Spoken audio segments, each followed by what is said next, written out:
कुछ बातें यहाँ पे गलत कही गई हैं, सत्य से परे कही गई हैं और कुछ आधी अधूरी बातें करी गई हैं, जिससे बाहर एक भ्रम और भ्रांति वाली स्थिति भी बनती है।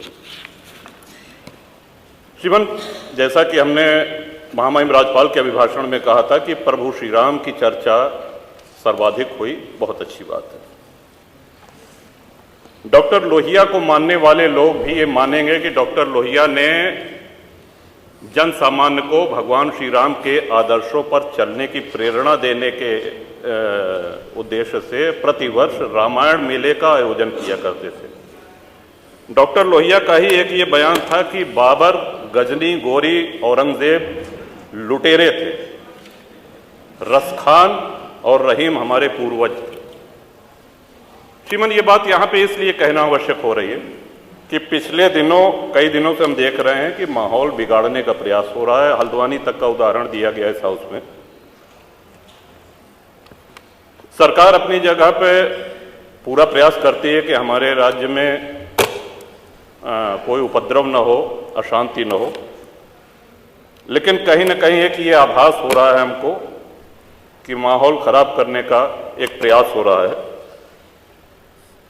बात की गई श्री राम जन्मभूमि की, साक्षात भगवान श्री राम ने अवतार लिया। काशी नगरी जो भगवान शिव के त्रिशूल पे टिकी हुई है, जा सुनाम बल शंकर काशी, देत सबहि संगति अविनाशी, और भगवान श्री कृष्ण की जन्मभूमि। श्रीमान, स्पष्ट है ये। दीवाल के ऊपर शिखर तोड़ करके गुंबद बना देने से ये गंगा जमुनी तहजीब नहीं होती। वो हमारा धर्म आक्रांताओं द्वारा तोड़ा गया है। और एक और भ्रम फैलाया जा रहा है, जो व्यास जी के गुफा में जो पूजा हो रही है, वो पूजा अनवरत सैकड़ों वर्ष से चलती आ रही है। ये बात बाहर जानी चाहिए श्रीमन। अनवरत सैकड़ों वर्ष से, इस पे सन 93 में स्थानीय प्रशासन ने रोक लगाया, किसी न्यायालय ने रोक नहीं लगाया इसकी पूजा पे। और इस सदन के माध्यम से श्रीमान उन पुजारी को भी हम प्रणाम करेंगे, 31 वर्ष जिन्होंने चाबी संभाल के रखी कि एक न एक दिन ऐसी सरकार आएगी कि ये ताला खुलेगा और इस चाबी की आवश्यकता है।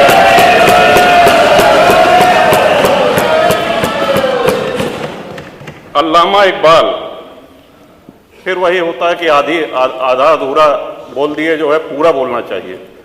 अल्लामा इकबाल पहले वो व्यक्ति थे जिन्होंने कहा कि हिंदू और मुसलमान एक साथ नहीं रह सकते। पाकिस्तान के आइडियोलॉजिकल फादर, इसने कहा कि मुस्लिमों को अलग देश चाहिए। जिन्ना को रास्ता बताने वाले, जिन्ना को उकसाने वाले, और पाकिस्तान के पक्ष में भारत के मुसलमानों ने वोटिंग करी, जिसमें 98% लोगों ने कहा कि हिंदू और मुस्लिम साथ साथ नहीं रह सकते।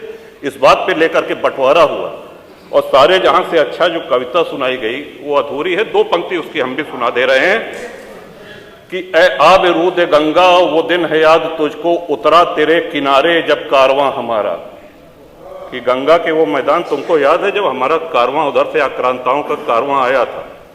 ए आब रूद गंगा, वो दिन है याद तुझको, उतरा तेरे किनारे जब कारवां हमारा। चीनो अरब हमारा, हिंदुस्तान हमारा, मुस्लिम है हम, वतन है सारा जहां हमारा। ये है, ये तरानाए मिल्ली की पंक्तियां हैं, अल्लामा इकबाल ने 1910 में लिखी थी श्रीमान। हम ही क्या धर्मार्थ दहते रहेंगे, सभी कुछ हो मौन सहते रहेंगे, कि धर्म को देंगे बल अन्य जन भी, तजेंगे क्रूरता छल अन्य जन भी। श्रीमान, हिंदू तो सर्वसमावेशी है। किसको आश्रय नहीं मिला, किसको आसरा नहीं मिला। यहाँ पे जो भी संकट में आया उसको हमने अपनाया। कभी किसी हिंदू ने नहीं कहा कि हम मुसलमान के साथ नहीं रह सकते हैं।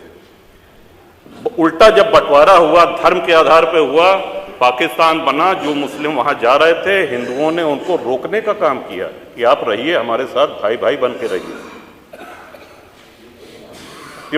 इस संवेदनशीलता को रसखान जी, अब्दुल रहीम खान खाना, इनके आदर्शों पे चलेंगे तब अच्छा वातावरण, अच्छा माहौल बनेगा।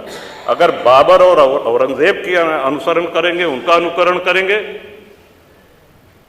तब तो शांति की कोई गारंटी नहीं।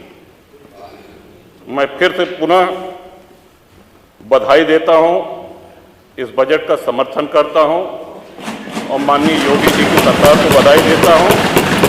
और ये हम लोगों का सौभाग्य है, इस पीढ़ी का सौभाग्य है कि अपने जीवन काल में भगवान श्री राम के भव्य मंदिर का और मेरा ये भी मानना है कि आदि शंकराचार्य के बाद अगर कोई सनातन उत्थान का और हिंदू उत्थान का कार्य कर रहा है तो श्रीमान नरेंद्र मोदी जी। बहुत बहुत धन्यवाद। माननीय मुख्यमंत्री जी।